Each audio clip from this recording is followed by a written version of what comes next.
İbn Erkam'dan nakledilen bir hadise göre Hazreti Muhammed sebepsiz yere günlerce hasta yattı. Sonunda Cebrail geldi. Yahudilerden bir adam sana büyü yaptı. Büyü düğümünü de Zervan kuyusuna attı. Oraya birini gönder dedi. Resulullah Hazreti Ali'yi gönderdi। মুভির শুরুতেই আমরা কোরআনের কিছু আয়াত শুনতে পাই। এই আয়াতগুলো আমাদের জানিয়ে দেয় একজন ইহুদি ব্যক্তি লাবিদ ইবনে আসাম নবী সাল্লাল্লাহু এর ওপর জাদু করেছিল। কিন্তু মনে রাখবেন, এই জাদু নবুয়াত, কোরআন বা ওহির ওপর কোনো প্রভাব ফেলেনি। প্রভাব ছিল শুধু সাময়িক শারীরিক অনুভূতিতে।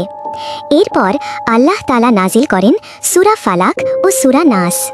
এই দুই সূরার মাধ্যমে নবী সাল্লাল্লাহু সম্পূর্ণ সুস্থ হয়ে ওঠেন। এই ঘটনা আমাদের শেখায় জাদু সত্য, কিন্তু আল্লাহের সাহায্য সবচেয়ে শক্তিশালী।